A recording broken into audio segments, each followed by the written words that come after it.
What's good, everybody? How are you? It is EC Radio time. We're live on all Disruption Network social media platforms. You can find us on YouTube, Facebook, Twitch, Twitter, Periscope, all those fancy video platforms. And it's wrapped up into a nice little podcast that you can listen to at your discretion whenever the hell you want at disruptionnetwork.net, Google Play, Spotify, Stitcher, Apple, pretty much wherever you get your podcast.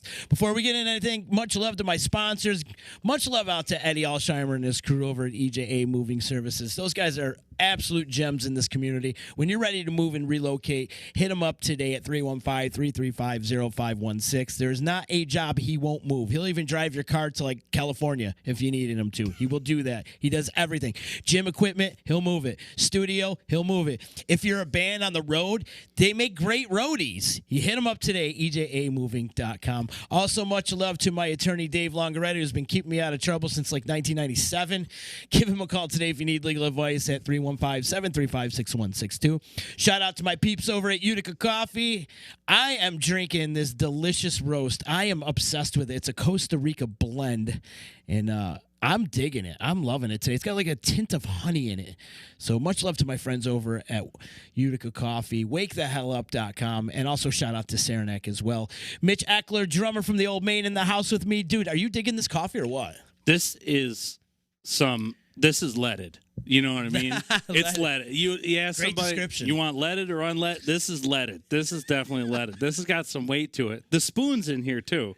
I put the spoon in, I went to stir it, and the coffee just ate it. It did. Yeah, So you got plastic in your coffee right now. A little bit. It's a preservative, you know what I mean? Yeah. No, this is really good, though. It's a Costa Rica blend. It's kind of like a brewer's choice type of thing, I think what they call it. Off the top of my head, I can't remember. But it's Costa Rica blend. But do you taste the honey? There is. There's a tint of honey. There's honey. Yeah, there's definitely honey. I love what Utica Coffee does down there. Love those guys. Yeah. You Frank, should do an Heather. Old Main roast. I was walking past not that long ago, and Frank stopped me and said, "Whoa!" And he goes, I was just up at Woodland, and I had your beer, and I was like, "Good, man, you liked it?" And he's like, "I loved it." He's like, "I want to do a coffee with you guys." So I don't know, maybe I'll get a hold of him and we'll do it. I think it'd be a lot of fun. I always wanted to play a show down there, but like a wake up. You know what I mean? I wanted to start at like 7. 7 in the morning. Oh, yeah. I wanted to do like a breakfast show and just make it as cool and chill and maybe do it like outside. It's getting a little cold now, but at least we could. We probably could still do it outside, even with, current COVID restrictions and whatnot. But, yeah. We had an event planned for on the roof. We were going to put a DJ on the roof at Utica Coffee, the Wake Up Shake Up, and we're still going to roll with it eventually down the road once we get back to full swing again. That'd be cool. But that would be cool to get you guys up there. We'll have to strip it down, though, because it's kind of a tough load-in, going up a ladder, dragging your gear up. But that'd be kind of cool to have you guys up on the roof, kind of like U2 or the Beatles or something. So it wouldn't be the first time. There was a time that we played on a roof of a boat. A pontoon boat. Really? Yeah. Seth about that sometime. But we got to a place. It was on Hinkley Lake. And the guy, Seth's like, it's going to be a little weird. We'll see if it works. Little did I know, it was way weird. So it's on top of a pontoon boat with like a pirate flag and everything else. So they put us up there and like 10 people on this boat. Everybody's drinking. We're stuck on the roof of this thing, all the way out to the middle of Hinkley Lake. Watch the fireworks, and it's me, Seth, and that boom, did it, boom, did it, boom, did it, boom. The whole way out and the whole way back. It was ridiculous. It was a comedy. Yeah, it was an absolute comedy show. But yeah, sounds like a fun gig. It was fun. Apart from the potential falling into the, and all your gear going in with it. And that's the second time Seth's done it. And he's actually still got an amp at the bottom of Hinkley Lake. Does he really? Yeah, there's AC30 down at the bottom of Hinkley Lake, and it's Seth's. Yeah, there's a Vox AC30 down there. Why does that not surprise me? I know. It's like, man, what are you going to do? Dive down and get it? I mean, it's dead. It's gone. That's it. It's over. But, man, what are you going to do? So, crazy day today, man. Thanks for having me on. I wore my good shirt. You look great. I went to get my hair cut. As you can see, it's sort of a half job. Uh-huh. So I go in and I get my hair cut, and I'm like, yeah, I'll do the beard too. And he's like, yeah, man, we can't do that. I'm like, well, what's the deal? I'm like, you can't do that. He's like, yeah, you can't. You got your mask and everything. He's like, we can't. we can't do that. And I'm like, I'm gonna look like I'm going on the podcast later. I'm gonna look like a moron. So, but anyway, so I'm sort of half cut. No, you look great. Thanks. Yeah. Thanks. What barbershop do you go to? I always see Grant at New Hartford. New Hartford Barbershop? Yeah, I always see it. Whether or not he's up in New Hartford or down at the train station, I always go to see him. Oh, right on. Yeah, I always go to see him. Yeah, good people there. Good people. But yeah, I love they do the, now Grant pretty much talks to me about anything but my hair. So, it's just like regular thing. Yep, regular thing. And then we just go. Yeah. So we talk about everything else. But I want to jump back to having like your own sort of coffee, or like you have your own beer over at Woodland. It's called Too Far Gone Ale, right? Is that what that got picked up by a distributor actually. See? Which is cool. They renamed it. So it was named Too Far Gone. It was named after our second album. And it was really just for the release, and we thought, well, we'll do it for the album release. If it's cool, that's great. Keith said I'll make a batch of it, which I think is about 300 gallons. He sold out of it. Wow. And everybody wanted it back. So then he ran another batch, and then it got picked up by a distributor, and they wanted to retitle it, so they retitled it Too Far Gone, or The Old Main. So now it's under distribution, and it's called The Old Main. Really? So, and a buddy of mine picked that up not too long ago, but he was in Clifton Park. He was in a bar in this is pre-COVID, but he was in like a brew pub in Clifton Park, and he ended up finding it on tap and bought it there. Wow. He was like, dude, I can't believe I'm having something. Who's distributing this? That's a Keith question. Okay. I don't know. Like Tri-Valley or probably or one of them. And they're not doing bottles, they're just doing kegs. Kegs? Yeah, they're just doing kegs of it. And we're just happy to see it go. We're just happy to see it out there. We love Woodland.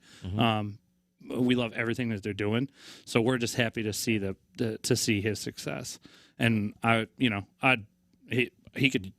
hope someday they can use the music and advertise it that way, but that'd be great. A lot of bands have these side hustles. You see, like a lot of the majors, like Iron Maiden has a beer out, and Megadeth has a beer out. Like everybody has like some sort of different kind of. It's funny, and this is the reason why I bring this up, because the bass player from Skid Row, Rachel Bolan. Yeah. Okay, now you would think Skid Row, they would have like a vodka out or something. You know what he has out? He has a line of soap out. Soap. It's called Dirty Rocker Soap. Like that's everybody, cool. Right? Isn't that it kinda is? Cool? It's cool. Because everybody else is doing beer, vodka, or some kind of like, rolling papers or any kind of. It's cool because it's different. Yeah. Yeah. Yeah. And that's how you know about it. If he had a vodka out, you'd be like, okay, cool. It wouldn't be a thing. Yeah. But he's got his own soap, and that's how you found out about it. It's fantastic. Dirty Rocker Soap. I'm trying to get him on this podcast, actually. Yeah, that'd be awesome. But it's like you got to keep the more ways that you can expose an audience to your brand. And now bands, it's not really just about how you're represented. Either on the album or live, everything is branding is such a big deal now with social media. It's like you really have to have a unique look and something that can expose a new crowd to your product in any way is going to be huge. Anything that you can do to sort of like build the image is going to be cool. And same thing goes for the soap maker. Which I can't believe it's a thing. Right, it's a thing. I didn't realize, it's like when you're saying the sentence, you don't realize that that's coming out. But yeah, for the soap maker, right? So it's cool for them. They've got a new product. Some other people might get turned on to anything else that they're doing. Actually, he's making it himself. Oh, really? He's making it himself, like out of their garage or something, dude. And they're packaging it up and labeling it, and they're just sending it out. And I mean, he's a rock star. He's got all these rock star buddies, so he has these guys taking showers on their Instagram, going, "Hey, check out my buddy's soap." Yeah, but that could go on forever. It's kind of hilarious, the jokes that go on with That's incredible. Yeah, that really is. That's incredible. What other products would you guys want to get yourselves involved with? We had talked a couple of times. We actually sort of reached out to Slim Jim in a little bit of a way to find out if they would be interested in adding us into their sort of marketing at all, because we did at one time, I wish I had some photos to share, but at one time we did kind of a maternity shoot with a your face, the way you're looking at me. It was with a box of Slim Jims, a big one, and they're all the mini sticks, the little cigarillos we called them. So you had this giant box of Slim Jims. So we were posing with it, we were doing all this stuff with it. We were hoping to sort of get their attention. The whole thing is actually we didn't get Slim Jim's attention. We got another jerky company's attention. So they started liking a bunch of our posts and started following us and stuff like that. We should have reached out to them. Either way, we didn't end up going down that road, but it could have turned into a thing. It's just like you got to try and think outside of the box, like the soap guy. Mm-hmm. You know what I mean? Who else? Nobody's doing anything with beef jerky, but everybody can get behind beef jerky. Absolutely. Right? Like nobody's gonna take like an opinion about beef jerky. Maybe vegan, but there's meat free. There's all different kinds of stuff out there. Yeah. So, but yeah, so we just thought it was just ultimately super ridiculous, but would be very cool if it could happen. I think Slim Jim was probably too big of a target. We probably could have picked somebody else, but we still got somebody's attention. Right. Didn't work out, but we still got somebody's attention. So I think thinking outside the box in that way, creating just a different idea of how do we market this? How can we get this into somebody else's hands? Yeah. And like you said earlier, it's all about branding. I could see you guys having your own rub. Oh yeah, the Old Main rub. Well, the whole thing is it on your barbecue meat today. Seth has a very strong barbecue background. His family had the restaurant, and so that would be super cool. We had talked about all kinds of weird stuff like that before, but yeah, it's a weird modern world that we're in, mm-hmm. and with now that technology is less expensive and labor is more expensive, and with now that music is so easy to come by in an electronic way, live shows, obviously there's a much more of an emphasis on live performance, and merch sales are going to be a huge driver for that. So you really have to get creative with some of your merch stuff. Anybody can do a t-shirt, right? At the end of the day, anybody can do a t-shirt. And what are you going to do? You're going to be another band with a Zippo lighter. Okay, that's cool, but we probably need to think a little harder about it. Yeah. And at one point we had really taken we had like a whole point of sale system that also doubled as a way for them to stay in touch with the band, so they could. I think we used either MailChimp or Constant Contact. I can't remember. It's like when you sign up, you go on like a mailing list. Mm-hmm. Yeah, so those two things crossed over. We got to get that going again. Now you got my wheels. Now you got my wheels turning, because I'm like, oh yeah, I forgot about that. We got to do that again.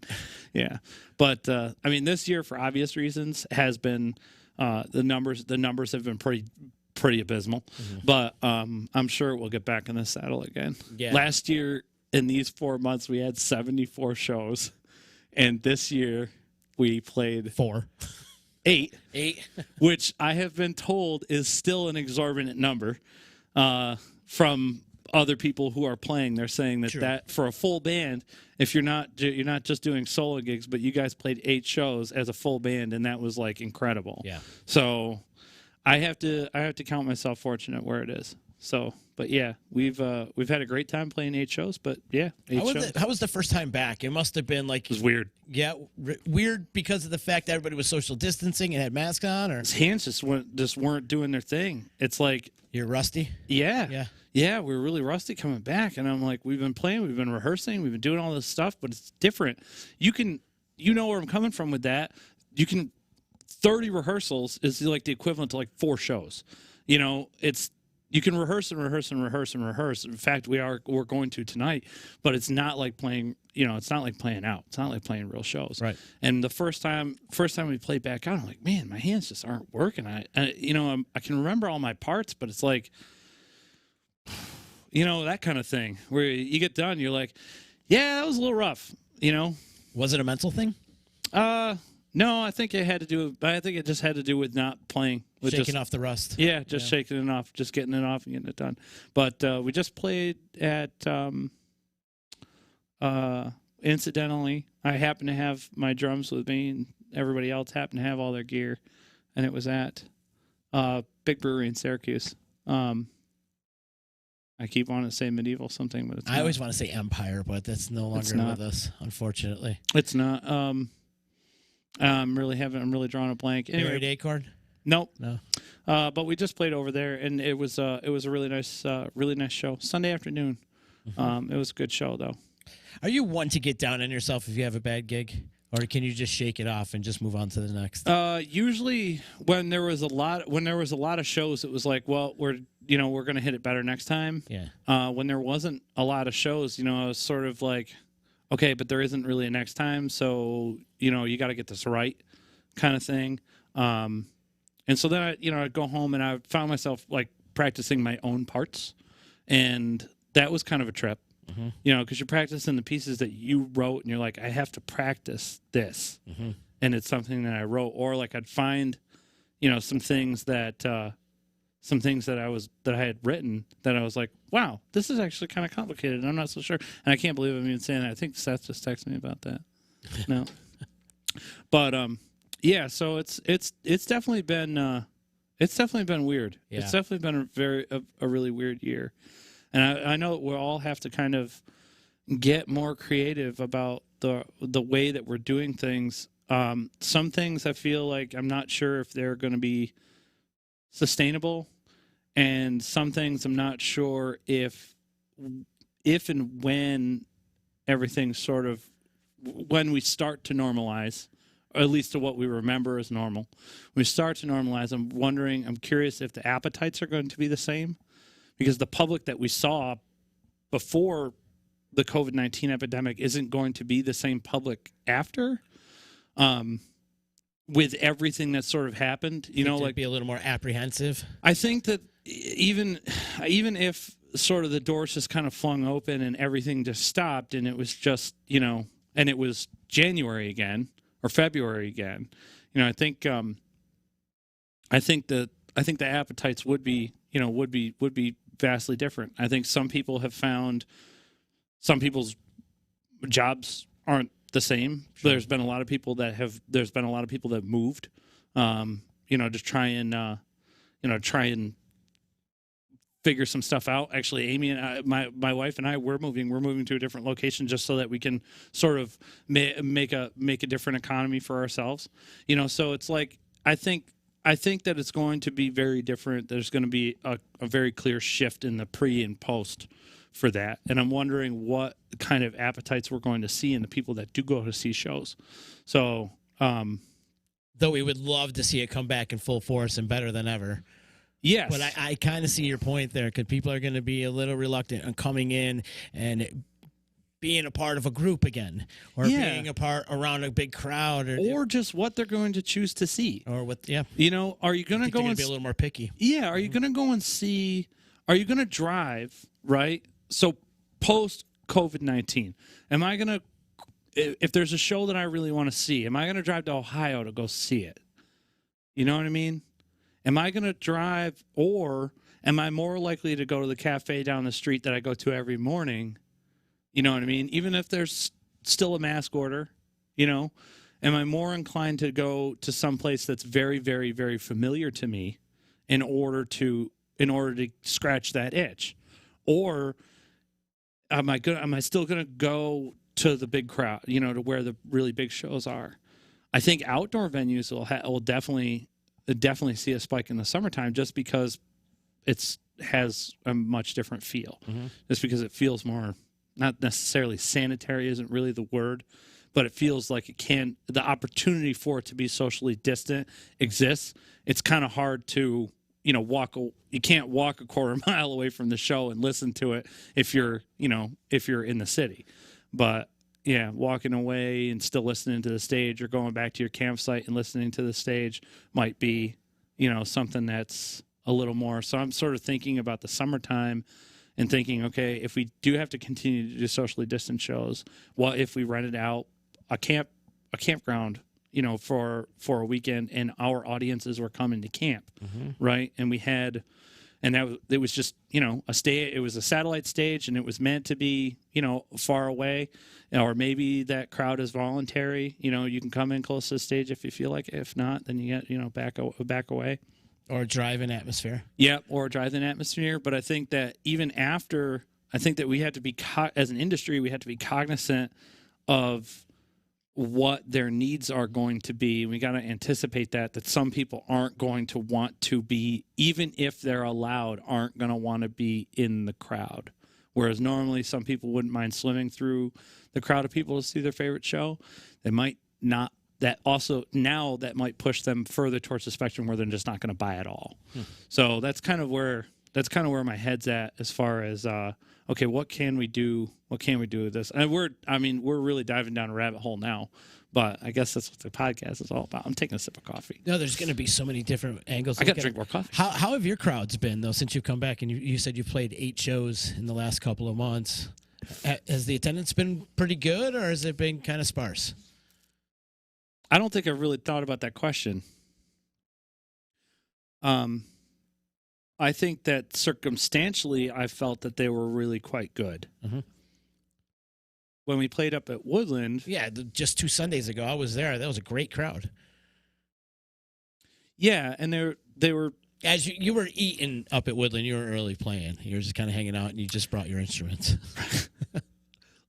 Make it clear, I was drinking at Woodland, okay? I do go there for the food, but I was drinking at Woodland. That they have enough room. Keith's got enough space up there. And that makes that really cool. It makes it so that people, and there were a couple people just hanging out in their car, right? Hang out in their car, window down, right? And they were just chilling out there. That's kind of where I'm sort of the direction I'm thinking, okay, if the 2 people are doing it and they're at Woodland, this is a place that they know very well, and they know a lot of the people here. I recognize them. You know what I mean? If those people that I recognize are doing it here at Woodland, then in the future we're going to have to compensate for them. This is something that we're going to have to consider. I just think that it's going to be a different market, that the markets aren't going to be the same. So something that we've got to consider. Yeah. But I do think that they've been well attended. I'm happy. I'm always happy to see shows. I've seen a couple of people have messaged me and said, "Hey, I was thinking about coming out and grabbing a beer with you today, but I'm not really." And I said, "Stop right there. Don't go." And I think that they're surprised to hear me say that when I tell them don't go, because they're like, well, this is somebody who's in the industry, who works in the industry, and he's telling me not to go to a show. If you're not comfortable, don't go. Right. I think it's only fair. Yeah. So. Good point.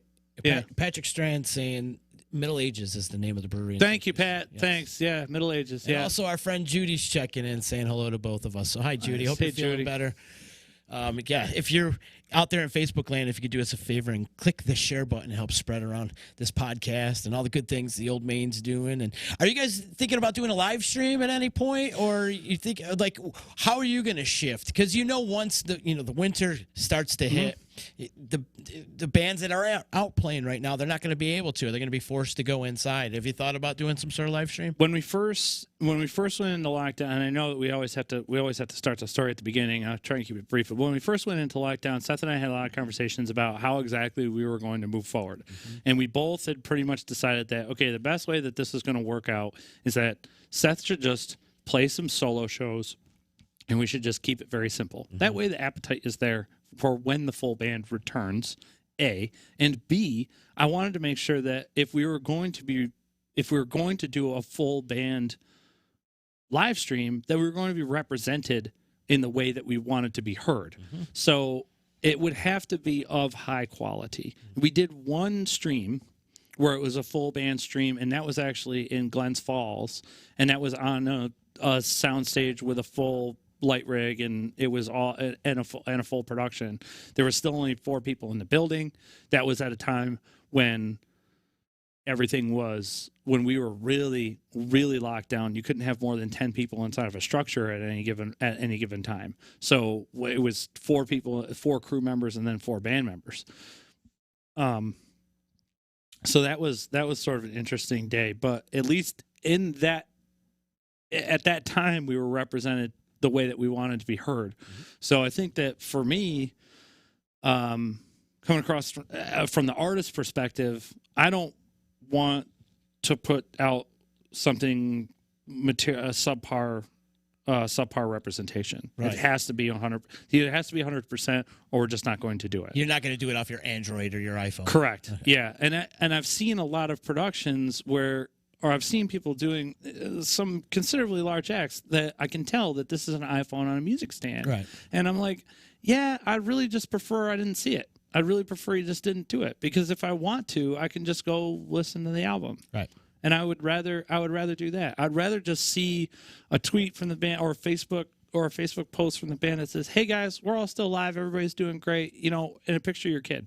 I'd rather see that, honestly. I'd rather know that you're spending quality time with your family and that you're safe than seeing you try to do some, for lack of a better term, half-assed show. Yeah. And sound like crap. And yeah, and it just sort of be kind of, man, at least, I know that if I'm putting something out, that it's the best thing I can. It's all the resources that I have. Mm-hmm. It's the best, best representation that I can do.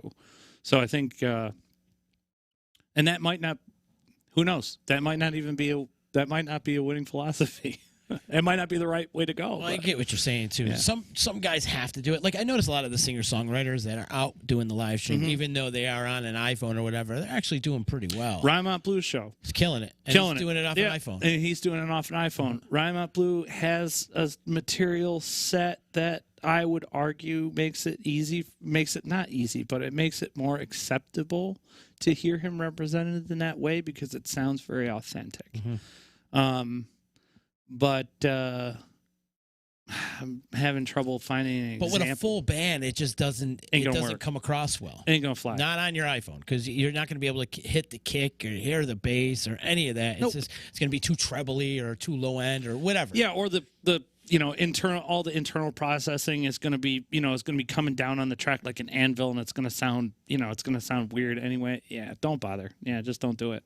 Yeah, and right now, I think Finelli talked about it when he was on here, but Joe Finelli Sound and Light, you can reach out to, if you're looking to do a live stream, they have all the gear. They had it before COVID happened. They have all the gear now. Reach out to them. They'll set, he'll set up an entire show. We do here too at the D. Yeah, there you go. We're already set up at the Westcott too. So if any bands are interested in doing it, we're set right up at the Westcott. We have cameras hanging there right now, and that's coming up. Yeah, we're doing a couple of them. We've got one coming up October 17th with our Uncle Louie Variety Show boys, the comedy duo. So yeah, that's cool. We're dipping a little bit into comedy, and then we've got one coming up with David Corey, and we're talking to Blind Owl as well. So Blind Owl is going to be doing another one with us. I love Blind Owl. Yeah, band. Great band. Yeah, awesome band. Yeah, but if there's some bands out there that are interested in doing a live stream, want to get it across, and have a professional look, professional sound, we're set right up at the Westcott Theater in Syracuse. Yeah, that's very cool. Yeah, very cool. And you're doing it to do it, or we're charging for that too? Well, but it's like a ticket base, so it's a pay-per-view type of service. Yeah, got it. So the bands can make money too. It's not just going to be like a Facebook Live thing. It's going to be its own separate entity, and to make money, really. These bands deserve it. Yeah, because everybody's just sitting around doing nothing. And let's face it, you're not making money on Spotify. No, you're not making money on Apple iTunes. Yeah, we're not making any money. Not making any money. Don't tell me I didn't make any money on Spotify. Okay, I got a check for like 4 pennies. Okay, I made maybe 4, 5, 6 cents. Yeah, it's incredible. Yeah.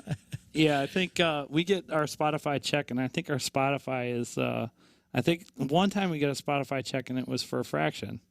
It's like, I can't. What do you want me to do with it? Because it's electronic dollars. You know what I mean? Right. It's a fraction of a penny. Yep. That's what it is. Yep. But yeah, okay. I guess I'll put that in the account. I don't know what to do. As much as I love Spotify as like a fan and listen to Spotify, oh sure, you could go down rabbit holes listening to all this great music. Oh yeah. As an artist, I hate it. Yeah. Nobody's gonna be excited. I mean, it's good to have an outlet. At least there's a place that you can point to. But we kind of have that already. I mean, you could upload your own music to YouTube now. Mm-hmm. So, and point to it and just say, here, instead of going to SoundCloud, here it is, it's on YouTube. I think I'd rather have it. I think I'd rather have it there.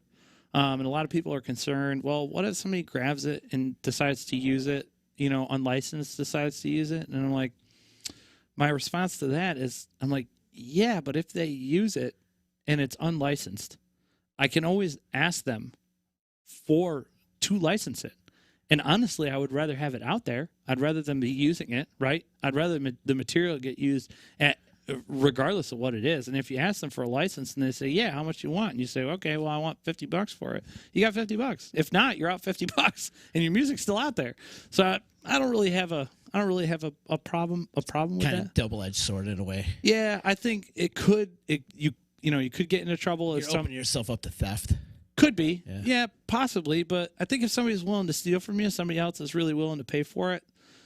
So I think we sort of have to listen. I usually try and look at at public responses in a spectrum. Mm-hmm. So for everybody that absolutely thinks you're totally abhorrent, that they just hate you, there's somebody on the other side that has felt like you've just totally changed their life. Mm-hmm. And you might not hear from both of them. You might only hear from one of them. So yeah, I think if we look at public response in sort of a spectrum, it's always you have a better idea as to kind of figuring out what the general population is going to do instead of only focusing on one or two people. Yeah. So have you been working? Are you still at I am. I'm still at Munson Williams. Yeah. I was working. I was sent home on. This is where everybody has their own story. But I was sent home March 14th and came back July 16th. So, and I have been on and doing as many things as I can, and none of them are really performance related. So. Yeah, but I've been, trying to help in any capacity that I can, be helpful in. Yeah. So it's, and I've been doing a lot of different things than I normally do, but I think we all have to be flexible. Yeah. So it's a situation that definitely requires flexibility. We all have to think outside the box. Are you letting the public into the museum? It is. It's open to the public. Yeah, Munson Williams is open to the public. Yeah, we should have Joe Schmidt over here or somebody from the museum and have them on and talk about everything that's going on there. I would love that. Yeah, I can set that up. But we are open to the public, and we don't have any paid exhibitions right now. We got some one-way arrows and stuff on the floor, and it's all set up so you can just walk through and enjoy the whole museum. But it's all open, yeah, and still free. So yeah, please come over. Yeah, you got to support the arts and the music more so now than ever. I mean, we're the first, everybody says the same thing. First industry to close and the first industry to reopen. I have a hard time rubbing my forehead now just thinking about it because I don't know of another industry. I don't know of any industry that can willingly shut down for 6 months, at the drop of a hat that can just say, okay, you're closed, you're done. And then they stay shut down for 6 months. And then somebody just expects them to return to business at the end of that. Just blows my mind. It's not possible. It's not. It's really not. And I think a lot of our venues right now are on the brink. And I don't mean for this show to be all doom and gloom, because I do think that we're going in a direction, and that at some point, if we get creative enough and we start to really look at these trends and figure out what it is that we're going to do when we can start to do it, I think that there are quite a few of us that stand to be very successful. But I think that there are a lot of people that just don't have that opportunity based on geographically where their business is located, where their venue is located, and then what they're doing if they only serve food and music. If we look at in 443 in Syracuse is pretty much a prime example for that. Yep. Because they really don't have any outdoor space other than their parking lot. They have there's no parking alternative that's even close to them. And the only thing that they do, which is an amazing business, and it's a great place to go and hang out, but what they do is music and food. Mm-hmm. And those are the two things that are completely shut down. Right. So shout out to Julie, by the way. Yeah, She's great. I love Julie. We went over there, and we had to talk them into letting drums in there because they'd never had a drummer before. And and I was like, no, I'll be good. I swear to God, I'll be good. You know, and they were just great. We had an attentive audience, and I got to play. You know what I mean? So it was cool. But The people that go there are there for the music. yeah, They're and all music lovers. and they're also there to ask questions, which I think is really interesting as far as like as far as like a performer for us, bands of our size, we're not large enough for anybody to ask, for most people to be interested enough to ask questions in a public forum. Mm-hmm. People will message you specifically with their question for you, or they'll message the band specifically with their question for the band. But usually, somebody will come up to you after a show and want to talk.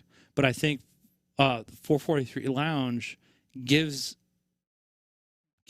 artists an opportunity to actually interact with their crowd in a completely different capacity. And I think what they're doing is really important, in that they need to stay on the scene. I just don't know how to keep them there. Yeah. I mean, if maybe we can do something in different capacity, or like maybe we can do a fundraiser. The trouble is that the only thing that our industry knows how to do is throw events. Right, so we're going to have to come up with a different creative way in order to make it fun. If it comes to that, and I think we're probably getting pretty close to where we're going to have to start doing individual fundraisers for individual venues, and how we're going to figure out how to do that as a group is probably going to leave some people stranded. Yeah, right. Because we're not going to be able to save everybody. It's going to wipe out the little guys, especially the smaller club, bar venues that just the local bands would set up and play. It breaks my heart. It really does, man. It does. It's totally crippling our industry, and there's a lot of people out of work right now, and it's sad to watch everybody. And everybody just wants to get back to work, me included. I want to get back to work. I want to get back to working at the Stanley and doing shows with Creative, and out at the State Fair, and I miss all that. Yeah, I mean we didn't get a Woods Fest this year. Yeah, right. Exactly. Speaking of, you see the Tim. Let's get out of this hole. Let's go someplace else. All right. You see You see Tim's updates? Yeah. I mean, that thing's huge. It's going to be amazing. Yeah. I can't wait. I can't wait to get in there. It's going to be incredible. Big things, man. I don't know what his plans are. Do you know, because he was talking to me about having more of a venue setting, but I don't know if that's going to exist in the new thing or what. I think so.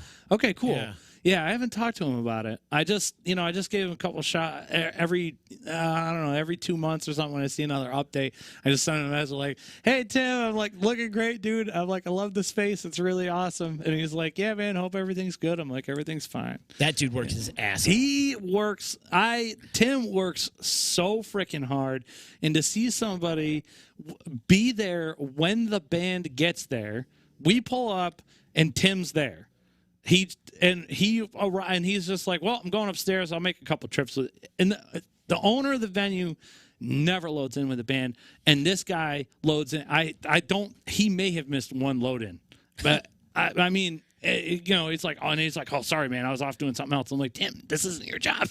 You don't have to do this. You owe me nothing. Just goes to show you what kind of guy he is. Seriously, yeah. I mean, he's just an incredible dude. He's an incredible dude. Yeah. Finelli's saying you look too comfortable. Me? Yeah. Yeah. I mean, this is a very comfortable chair. Did Finelli sit here? That's the chair he said. It feels like it. Yeah. Yeah, it feels like it. I can feel his presence. Did you sanitize this, right? Of course. Oh, okay. I sanitize after. Did he wear this headset too? Yeah, but I take off the earpiece and all that, and yeah, those are new earpieces. We change them out. We're very sterile around here. Like, we definitely stay up to code when it comes to COVID-19. Wipe down everything, and the headsets and the microphones and all that. Well, this mug's not dirty. No, I clean that. Yeah. I clean everything. And then Pat Strand is saying you're an international man of leisure.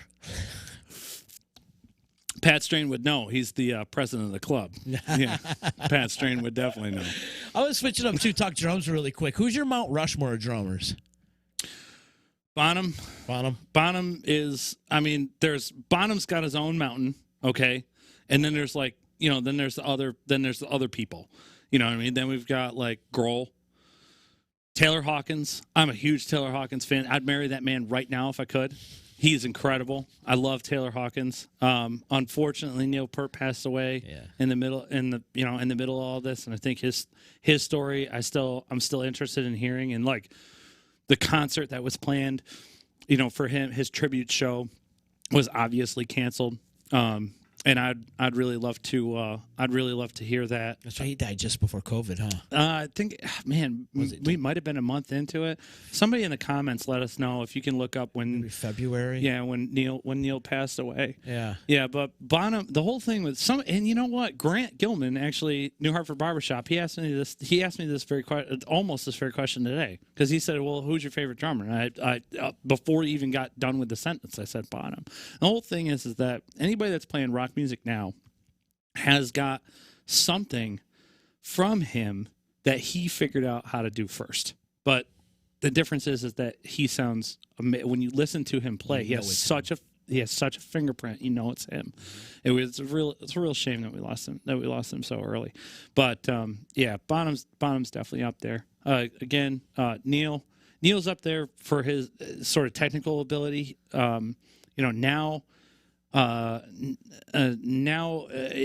He's still contemporary. When you listen to his playing, you're thinking, okay, this still sounds really, really, really good. And at the time, it was totally revolutionary. You know, he was coming up with ideas and concepts and exploring like rabbit holes and stuff that nobody else was even looking at. Mm-hmm. So Neil's pretty incredible. But as far, field drummers, two people that sort of come to mind would be like Benny Greb or Joost Nickel, and anybody who is sort of in the Mino crowd, which is me, is definitely going to know those two names. But these are two. One, Joost is from Germany, and he's sort of a funk drummer, and Benny Greb was just playing solos for a pile of his career. I saw him play a solo in Montreal at Montreal Jazz Festival. It's just him. Yeah, just a solo. They had triggers or anything like that, or no, like just playing drums. Just playing drums. Yeah, it's just him. Just him in Montreal. That was the first time I'd ever seen him, and I was like, this dude is absolutely incredible. And it was just him doing a solo. Nobody else with him. No group or anything. Interesting. So let's see. I think I need one more name for my actual Mount Rushmore, that is. And the other guy that he just won a Grammy. The whole record is just drums. It's drums with a cappella vocal for a bass, in some songs. But it's just drums. He won a Grammy for it, and that's Nate Smith, and the album is called Pocket Change, and it's incredibly good. I'll send it to you afterwards. Yeah, please do. Yeah, it's super cool stuff. But Nate Smith is an absolute monster. And he's sort of taken, what I like about him is that he's taken Bonham's ideas and he just rolled those things out with a rolling pin and then repackaged them and made his own pie out of a bunch of different concepts that Bonham put together. I think that if Bonham were still alive, he and Nate Smith would be best friends because they both, I think they have a lot in common and are also super Bonham was into rock, Nate Smith is into jazz, but they both use a lot of but they both have a lot of crossover with their concepts. So I think they'd be really good buddies. What I loved about Bonham is he changed the game, not only just in the rock world, but also in the recording world too. Yeah. And you hear that in his drums, and it's very distinctive. Yeah. Setting up the drums in like a staircase or however else they got that recording. Yeah. If you think of songs like it's Four Sticks or one of those, when the levee breaks is another one. Yeah.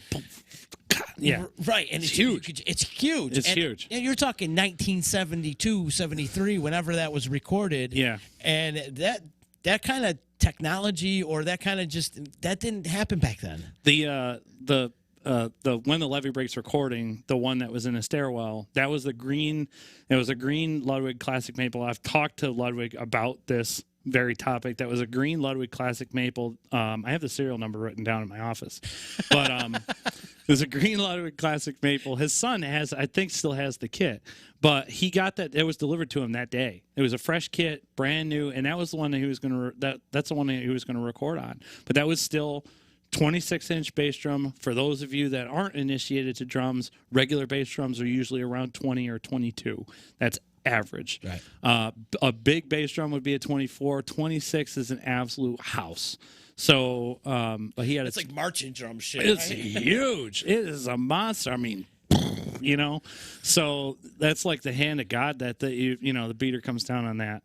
But so it's 26. 14 regular rack tom is usually a 10 or a 12. He had a 14 up top, 16, 18. So you got, almost bass drums for floor toms. But he played the Vista Light. Everybody remembers the big Ludwig clear kit, the Vista Light orange kit. He played that live, but didn't really record with it. Didn't record well. But they've got a great punch. I'm a Ludwig guy.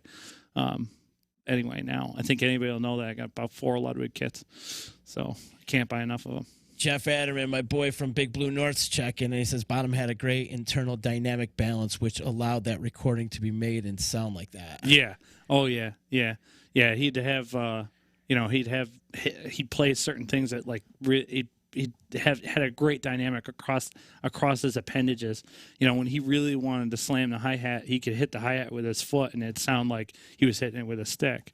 It was some really cool stuff. And on tech that was on tech from the 70s. You know what I mean? This Right. wasn't really made for that kind of it wasn't necessarily made for that kind of abuse. You know what I mean? I mean, he put his foot through, I don't know how many speed. He played a Ludwig Speed King pedal, which is a single pedal. And he put his foot through, who knows how many of those that they had to snap before they got the casting right.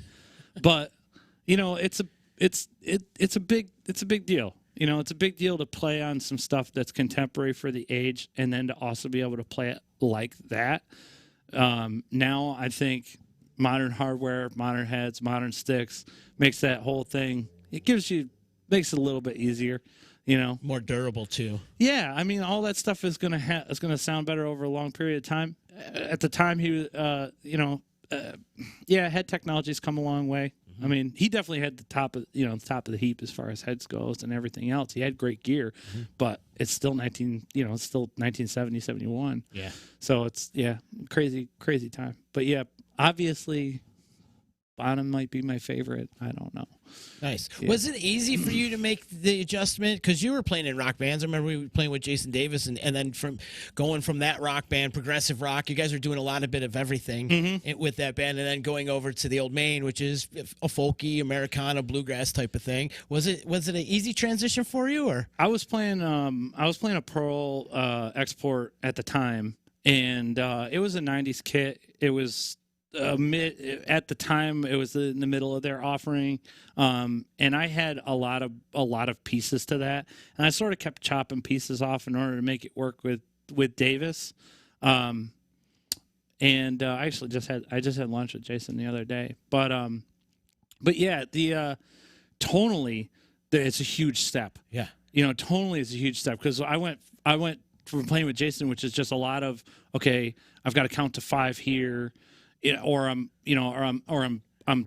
going to this fill that I wrote on like an E before an E enda, or something like that, and Jason would drop a beat somewhere and then we'd pick it up on the other half of whatever the guitar riff was, but the fill had to match, so some things like that were very difficult to figure out with him, but crazy time signatures and whatnot. But tonally, everything had to have no decay. It had to hit and get out. It had to be there and gone. And in order to not get in the way of what our bass player at the time was Doug Flanagan, in order to not get in the way and sync up with him really well, and then also let Jason's the way that he expressed himself really come out.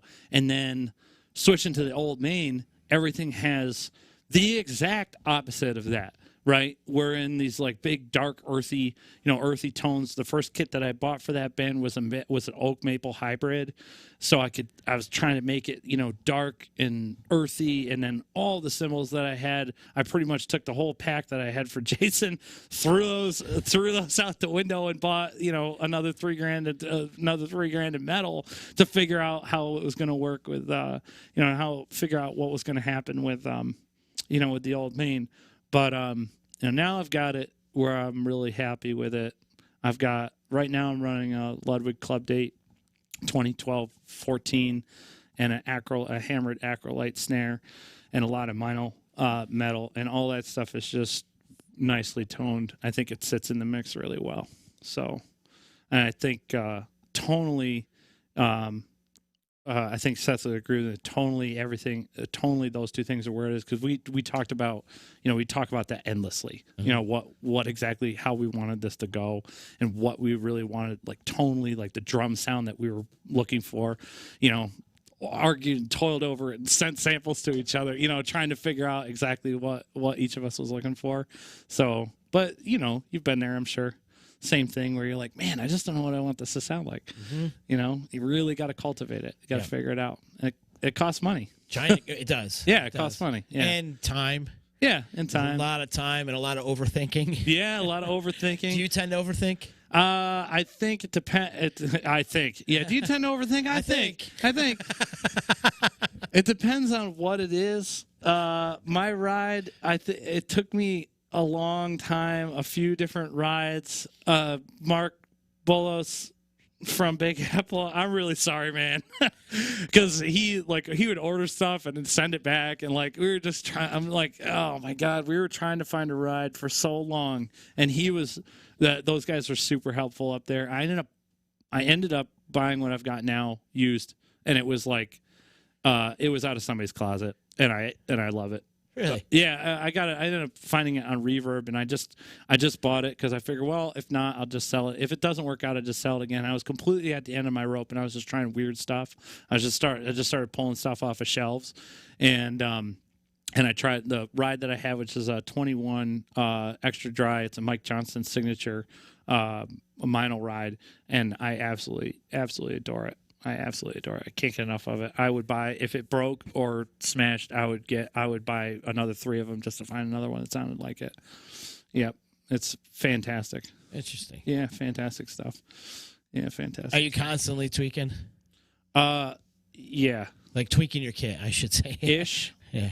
But I don't want to go too far away from what our fans are familiar with, mm-hmm. Even though that might seem kind of crazy, because it's like, well, okay, you guys play for a few thousand people. It's not like we're not talking about 40 or 50. We don't have our fan base isn't absolutely massive, but I still think that like I was talking about before, if you're not going to represent yourself in terms of quality, mm-hmm. then you probably shouldn't do it. If you can't commit to it completely, then you're probably doing it for the wrong reason. Mm-hmm. So, great point. Yeah. I think that goes for tone too. It's like you have to commit to an idea, commit to a direction, and then exploit that direction. And when you're done with it, be done with it. Figure out what works and what doesn't, and move on. If that's what you want to do, because otherwise it's just going to cost you a lot of time. Yeah. It's just going to cost you way too much time. Yep. And you're going to be one of those dudes that every time he goes to a gig, he's got different gear, and at some point you really just got to, put your credit card down and just play what you have spending for a little while and figure out what you don't want. Figure out what you don't want. Finale wants to know, what about the Ford Panther platform? It's sitting outside, Joe. Okay, it's right there. It's on the corner. Ford Panther platform. What does he want to know about that? He wants to know. What's that all about? We got to do it. I've had. Joey and I talk about cars all the time. Uh-huh. I've had essentially 2 cars. I've had either a Ford Panther platform, which is Ford Crown Victoria, a Lincoln Town Car, or our Mercury product. I've never had the Mercury, but this is my 3rd Panther platform, or I've had Jags. So I had 2 Jags. I had an XJ and an S-Type. And my wife wants the S-Type back, but the Panther platform is the superior vehicle to all other vehicles. Blah blah blah blah blah. Yeah, no, it's a fantastic setup. Yeah, I don't know why Joey doesn't have one. He's driving. He's got the Porsche now. He's driving. Yeah, it's nice. You know what I mean? No, it's great. It's a great car. It is. No, it's beautiful. It's beautiful, and I'm glad he's got. I'm glad that he is sort of able to start thinking about. For a while, Joey's the busiest guy in town. No doubt. Hardest working dude that I know. 100%. And I'm glad that he has the opportunity to start thinking about his quality of life and kind of, saying no. You know what I mean? Say no. Slow down. Say no. Yeah, there was a couple times at Munson Williams, I'm like, hey, Joe, can you do this thing? And he's like, well, I got to and then we're going for the weekend, but maybe I can do it. And I'm like, you know what? Forget it. It's not a big deal. We'll figure it out in-house. I'll do something else. Mm-hmm. Go and have a vacation. It's crazy. It's crazy how hard that guy works. So, and he's still trying to, we get together for lunch a couple times, and we're still trying to figure out exactly what we both think is going to happen. What we both think this whole direction is going in, like how this is going to, how we're going to be able to move along with this, how we're going to stay in the industry and move along with it. And right. like, what exactly are you going to be able to do? Right. And let's face it, guys like us, we're stuck in this industry. Yeah, I think that it's very difficult. It's difficult if you're going to, some people are stuck with a pile of gear and a long career, and they have to make a choice of whether they're going to double down and stay in, or they're going to bail. Mm-hmm. And I think that that's a big question, and I think it's one that they need to consider. That, and both of those directions could be right, depending on who you are. Because some people, you should just maybe don't. And I'm talking to somebody specifically here, but don't think that you're quitting just because it's hard. Mm-hmm. You still got to eat. If you got to go and do something else for a couple of years while the whole thing comes back, while everything comes back around, I tell you right now, I'm going to remember who you were before this all happened and how hard you were working before this all happened. I can promise you I'm not going to forget. But I want you to be successful and happy and have a high quality life. So go eat, man. If you got to go and do whatever you have to do. Do whatever you got to do. Mm-hmm. Yeah, I mean, you got to eat. You got to feed your mouth too. Yeah, you got kids and exactly. You got Jim Croce worked at a car wash. You know what I mean? Right in the middle of his career, he wrote Car Wash Blues around it. It is what it is. Yeah. Everybody got to eat. We all got to get it done. Yeah. So there's no such thing as job shaming too, especially now in the current state of affairs. Yeah. Job shaming is kind of a thing right now. Yeah. And people are like, you used to be doing this, but now you're doing this. Yeah, man. Hey, you got to do what you got to do. You got to do what you got to do. Your bills. Those bills don't get paid by themselves, and money don't freaking grow on trees. That's right. Yeah, it definitely does not. It definitely does not. But we've been. My wife is in mobile advertising and motion graphic design and things like that, and her workload she's seen in excess of orders, and that's been great. We've been very fortunate with that. But I had my own consulting company. I was working at the Stanley Theater, playing in the band, and then doing everything and then doing all the stuff at Munson Williams, and all the other stuff has stopped. Mm-hmm. So I don't blame anybody for doing what they got to do, because I think a lot of people, we're getting to the point now where winter's going to come. We don't know what's going to happen with that, and we're going to have to make a lot of people are going to have to make some really interesting calculated decisions on what exactly they're going to have to do. Yeah. Because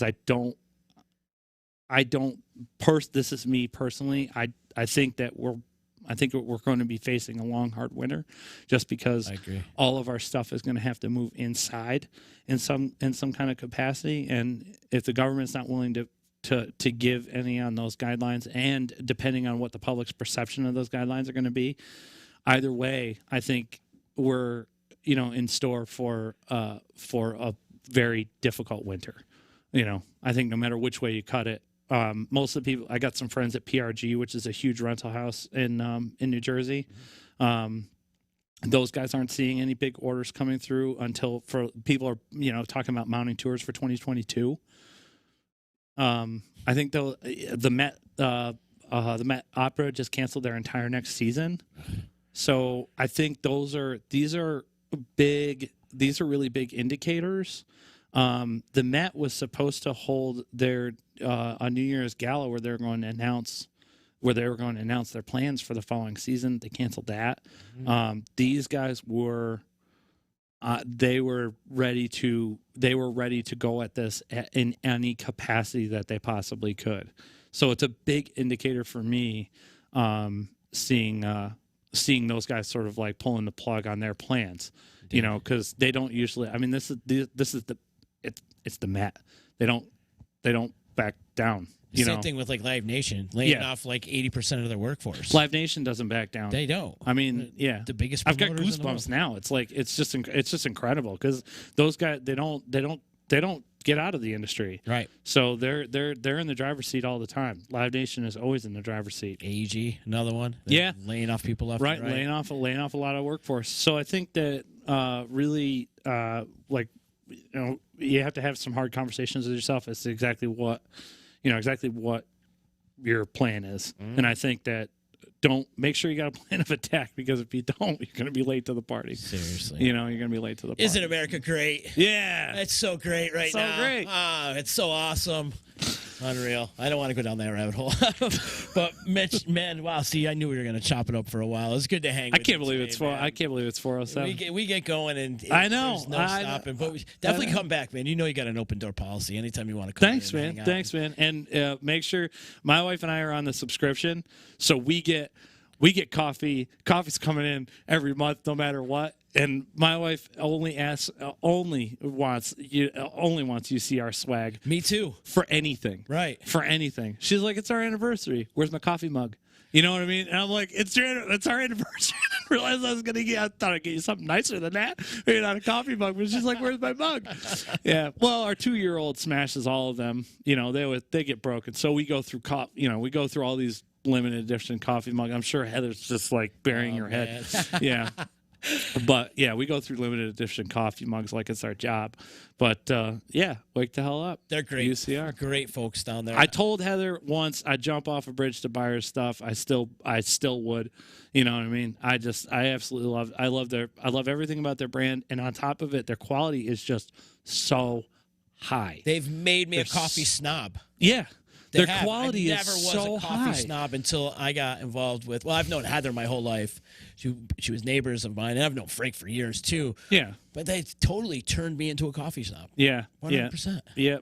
We were talking to Frank, and he's like, "Well, how do you make your coffee?" I'm like, "I'm using a Keurig," and he's like, "Look, I don't want to fight you." Okay.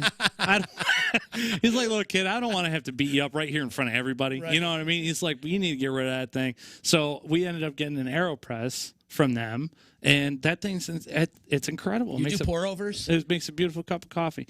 AeroPress is kind of a hybrid of those two ideas because the filter screws on the bottom. Uh-huh. I don't know if you've seen it. No, I haven't. Okay, so for everybody at home, this is going to get a little weird, but it's essentially a tube like this with a press with a plunger on the top of it, and on the bottom is a screw-on cap, and it has a filter in the bottom. So you put the cap on with your filter there, put some coffee in, and then pour hot water over it. Let some of that drain through, pour some more water over it, and then do your press. And that's essentially how you make an AeroPress cup. But it makes a very nice cup of coffee. So I can't quite get it this strong though. That's what do you me. just keep? You got a spade back there. Yeah. A big box of that much water and that much bean.